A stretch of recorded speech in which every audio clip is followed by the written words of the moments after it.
उन्होंने कभी जात की राजनीति नहीं की, उन्होंने हमेशा जमात की राजनीति की। जैसे इलाहाबाद में एम्स की मांग लगातार उठ रही है, लेकिन एम्स का आज भी अता पता नहीं है। आप दिव्य और भव्य कुंभ तो करवाएंगे, उसके नाम को देश विदेश में जो है आप बेचेंगे। नैनी औद्योगिक क्षेत्र जो कि वादा किया गया था भारतीय जनता पार्टी के द्वारा कि इसको हम पुनर्जीवित करेंगे, लेकिन प्रश्न इस बात का है कि प्रयागराज की जनता को आपने दिया क्या? जो महंगाई की मार है वो आम आदमी की कमर तोड़ने का काम कर रही है। ये सौतेला व्यवहार पूरे उत्तर प्रदेश के साथ हुआ, प्रयागराज के साथ तो हुआ ही हुआ। सबसे ज्यादा बेरोजगार कहाँ हैं? उत्तर प्रदेश में बेरोजगार हैं, लेकिन सरकार का उदासीन रवैया है। नेता विपक्ष राहुल गांधी जी ने नीट के मुद्दे को बड़ी मुखरता के साथ पार्लियामेंट में उठाया। काहे एक एजेंसी है जो सारे एग्जामिनेशन कराती है, वो गुजरात का रहने वाला है, एफआईआर होने के बावजूद उसका बुलडोजर से घर नहीं गिराया जाता। सरकार ने बड़ी कृपा की कि कोविड में केस कर दिया है। यूपी का एक शहर है जिसने देश को कई प्रधानमंत्री दिए, कवि, लेखक और साहित्यकार दिए। क्रांति की वो भूमि जहां चंद्रशेखर आजाद ने शहादत को गले लगाया, शिक्षा की वो भूमि जहां पूर्व का ऑक्सफोर्ड मौजूद है।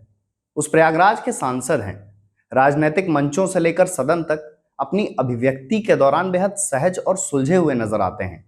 एक राजनीतिक परिवार से आते हैं, लगभग 2 दशक का राजनीतिक करियर है। कभी अधिवक्ता रहे, कभी विधायक, कभी मंत्री और हाल फिलहाल सांसद के तौर पर पहचाने जाते हैं, जिनके नाम आज भी कोई रजिस्टर्ड वाहन और हथियार नहीं है। कोविड के पहले तक कोई मुकदमा भी नहीं था, जिनकी सियासी व्यस्तताओं के चलते घर वालों की अक्सर शिकायत भी रहती है कि उनके पास समय ही नहीं रहता। प्रयागराज लोकसभा क्षेत्र के सम्मानित सांसद श्री उज्ज्वल अमर सिंह जी, आइए जानते और समझते हैं कि प्रयाग की जनता और प्रयाग के विकास को लेकर उनका क्या रोड मैप है। तो आपके पिताजी कई बार सांसद रहे, राज्यसभा के भी सांसद रहे, और तो उनसे बतौर राजनेता आपकी राजनीति में आपने क्या सीखा, क्या क्या लगा कि हाँ इन लोगों के आधार पर? देखिए, उनका लगभग 50 साल का राजनीति का जो है ये इस 2024 में उनके राजनीति के 50 वर्ष पूरे हुए हैं, सक्रिय राजनीति के। पहली बार वो 1974 मार्च में चुनाव जीते थे और इस बार 50 साल उनके सक्रिय राजनीति के पूरे हुए हैं। तो ये बहुत बड़ी उपलब्धि किसी भी राजनेता के लिए होती है। 8 बार उन्होंने विधानसभा जीता, 2 बार लोकसभा जीता और 1 बार समाजवादी पार्टी के उससे जो है वो राज्यसभा रहे। तो निश्चित तौर से बहुत बड़ा उनका जो है लंबा जो है राजनीतिक रूप से सफर रहा है।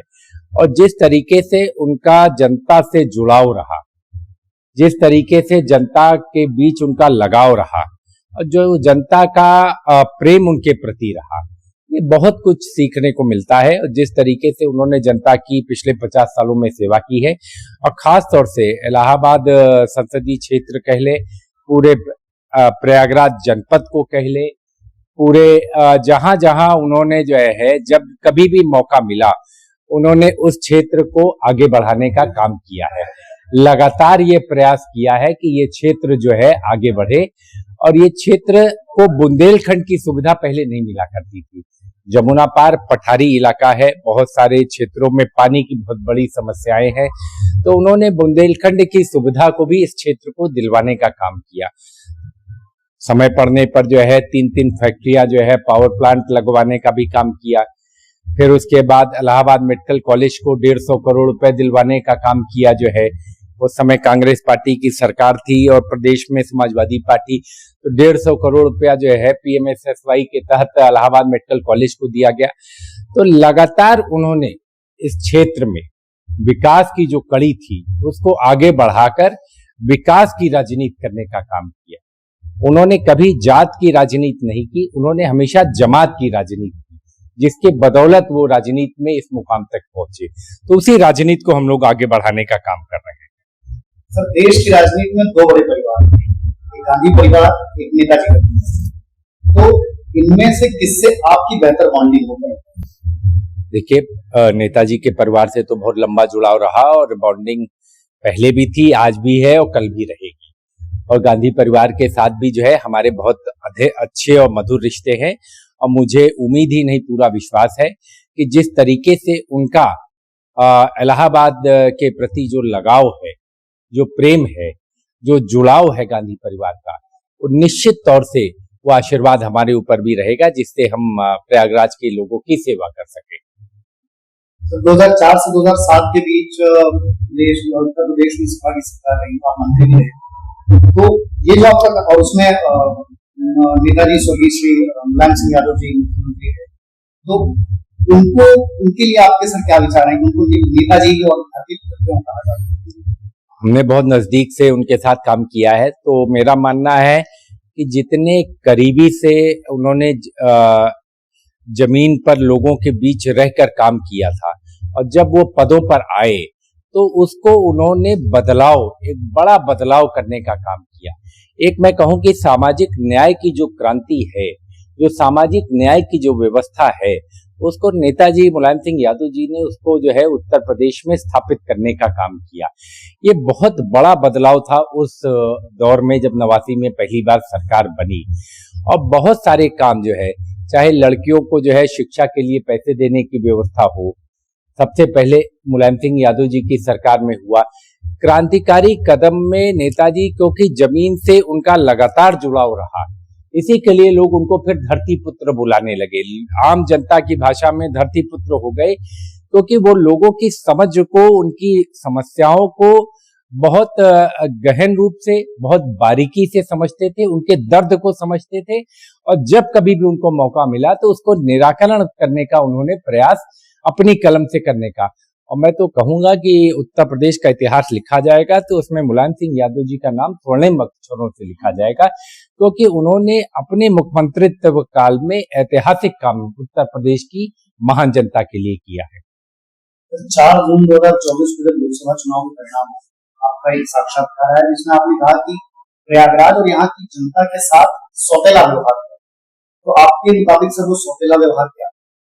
देखिए, 10 साल से बीजेपी की सरकार रही,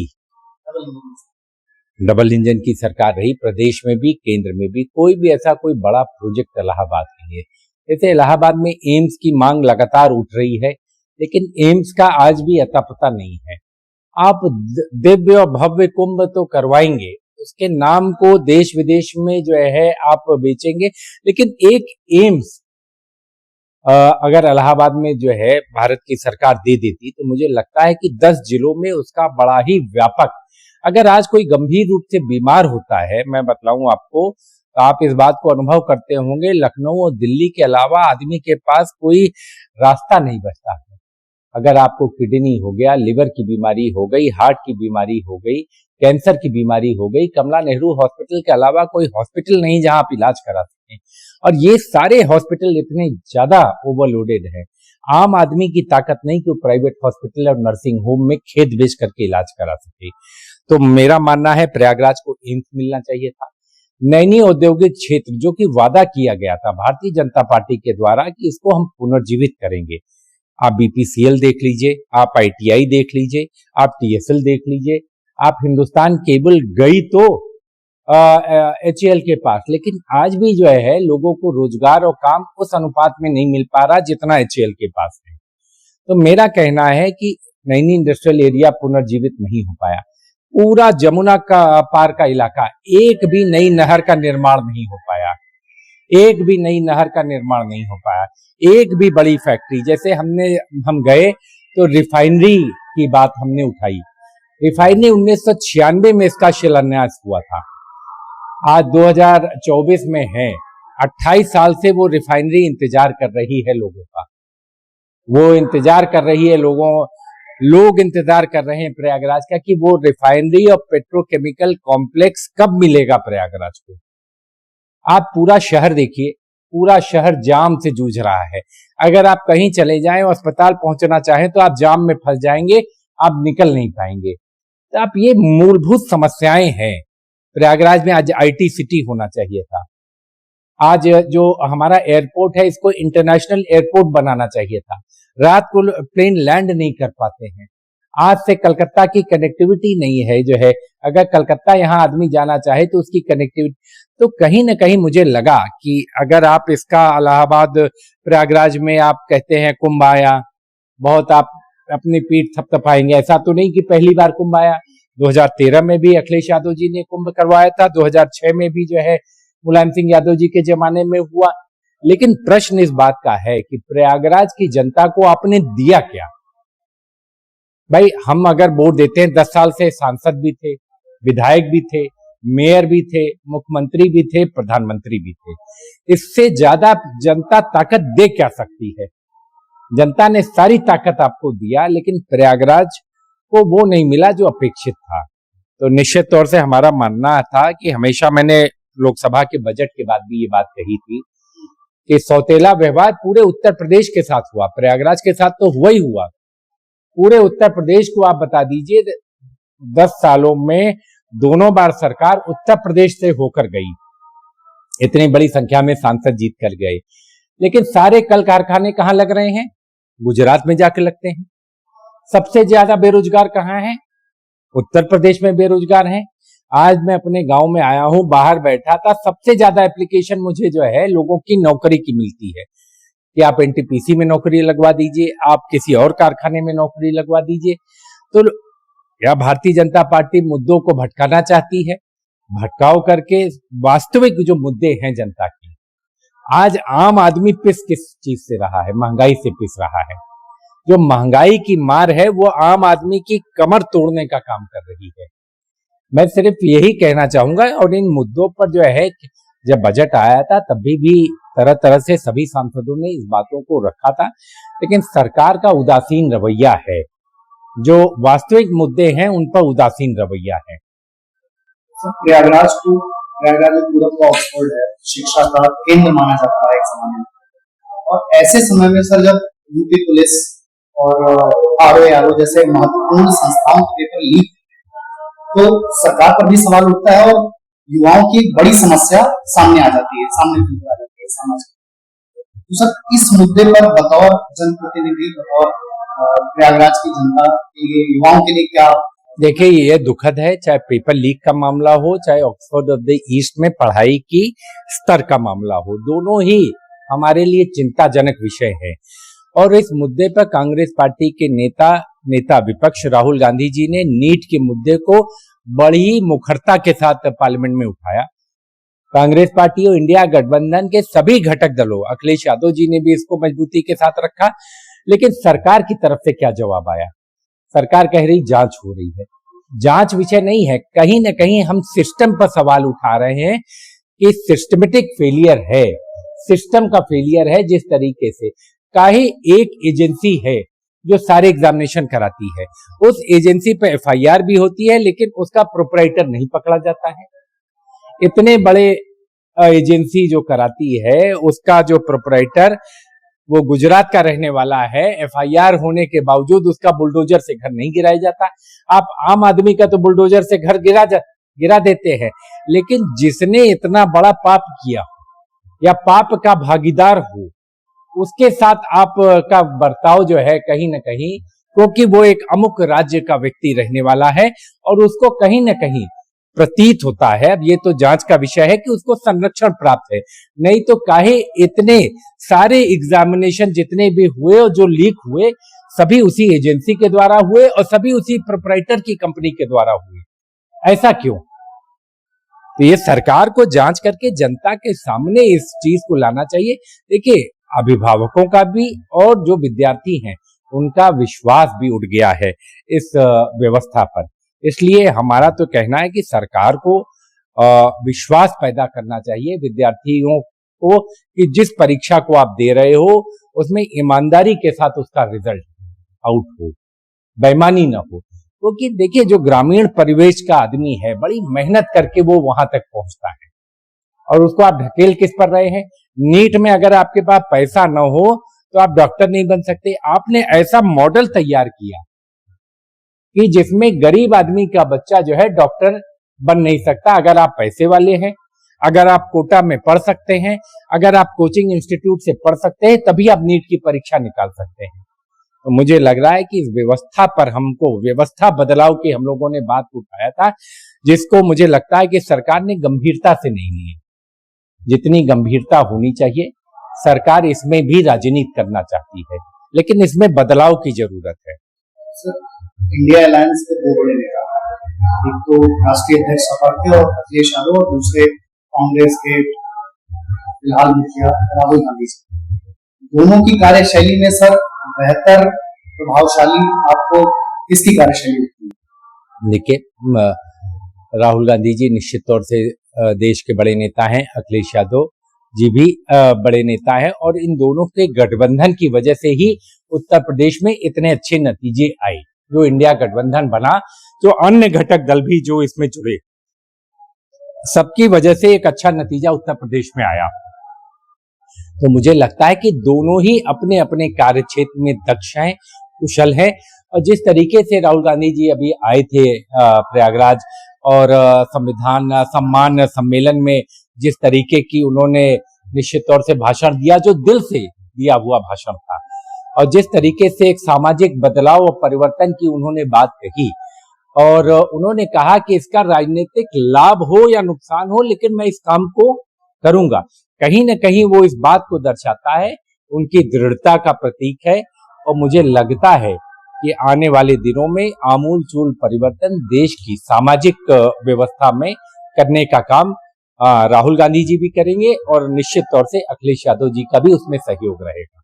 सर, आपके राजनीतिक करियर को 2 दशक से अधिक का समय है, लेकिन इस इतनी लंबी अवधि के बावजूद कोई सर आप पर केस नहीं है, और कोई आपके नहीं, सरकार ने बड़ी कृपा की कि कोविड में केस कर दिया है, जिसकी जानकारी हमको पहले नहीं थी, और 24 का जब चुनाव का जब हमने पर्चा दाखिल किया, तब उस बात की जानकारी हमारे भारतीय जनता पार्टी के मित्रों ने मुझे दी जो है, जब उन्होंने ऑब्जेक्शन फाइल किया। तो कोविड के दौरान भारत बंद था, मुझे उसकी जानकारी नहीं थी कि सरकार जो है, अमूमन क्या होता है, राजनीतिक लोगों को ले जाया जाता है, शाम को छोड़ दिया जाता है, लेकिन सरकार की कृपा हमारे ऊपर रही कि एक कोविड के दरमियान एक हमारे ऊपर केस कर दिया गया। बाकी हमारा कभी इस तरीके का रुझान नहीं, हम लोग जनता की लड़ाई लड़ते हैं, जनता की आवाज उठाते हैं, और सामाजिक परिवर्तन की इस लड़ाई में, सामाजिक न्याय की लड़ाई में हम भरपूर अपना सहयोग और योगदान देने का काम करते हैं। और हमारा विश्वास है कि हमने चुनाव में एक बात कही थी, जो मैं आज भी इस बात को, कि प्रयागराज की अस्मिता और गौरव लगातार गिरा है। मैंने हमेशा, अगर आप हमारे कभी भी आप उसको देखें, तो उसको हम कैसे रोक सकें, कैसे बढ़ा सकें, कैसे बेहतर प्रयागराज बना सकें, इसके लिए जो कुछ भी हो सकेगा हम अपने कार्यकाल में इसको करने का काम करेंगे। सर, आपके नाम पे कोई कार और वेपन भी नहीं है, अगर मेरी जानकारी से? आज के दिन तक तो नहीं है। आप सर, आपकी जो राजनीतिक छवि है, चाहे निजी जीवन में हो या राजनीतिक पटल, वह सुलझी हुई और सादगी भरी नजर आती है। तो सर, ये गुण राजनीति में आप 2 दशक पहले से था, या हमारा ये सहज भाव पहले भी था, आज भी है। पहले भी जो है मैं वैसे ही था, जो हमारे स्कूल के मित्र होंगे, अगर आप कभी मिलेंगे उनसे पूछेंगे, कॉलेज के हमारे जो मित्र होंगे उनसे मिलेंगे, पूछेंगे, बाकी वकालत के दिनों के जो हमारे लोग परिचित होंगे आप उनसे पूछेंगे, और उसके बाद जब राजनीति में जब से हूँ, तो जो हमारे राजनीतिक परिवेश में आए हुए संबंध हैं, आप उनसे पूछेंगे, तो ये हमारा सहज और सरल भाव पहले भी था, आज भी है। लक्ष्य है लोगों की सेवा, लोगों की मदद, और जो कुछ भी जिम्मेदारी प्रयागराज की जनता ने दी है, उसका कैसे बेहतर से बेहतर निर्वहन कर सकूं, कैसी उनकी अपेक्षाओं पर, क्योंकि बहुत सारी अपेक्षाओं का भी पहाड़ मेरे ऊपर है। लोगों ने जिताया तो बहुत सारी अपेक्षाएं भी उनकी हैं कि हम इन अमुक अमुक कामों को करेंगे। तो बस भगवान से यही मांगता हूं कि जो है हमें ऐसी शक्ति दें, ऐसा सामर्थ्य दें कि लोगों की अपेक्षाओं पर खरा उतर सकें। एक राजनीतिक परिवार से होने पर राजनीति कितनी सरल हो जाती है? निश्चित तौर से राजनीतिक परिवार होने से, राजनीतिक परिवेश में आदमी रहता है, तो स्वाभाविक तौर से राजनीति आती है। राजनीति में आने का उद्देश्य और मतलब जो है लोगों की सेवा है, जन सेवा है। तो हम लोगों ने उसी रूप में जो है राजनीति को लिया है, जन सेवा का ये माध्यम है, और चाहे पद पर रहें या न रहें, ये प्रयास रहता है कि जिस भी रूप में लोगों की मदद कर सके, वही हमारा लक्ष्य है। 1991 से 2019 के बीच लगभग 8 लोकसभा चुनाव हैं और सिर्फ एक बार ऐसा हुआ कि जो कांग्रेस के प्रत्याशी थे उनकी जमानत नहीं थी।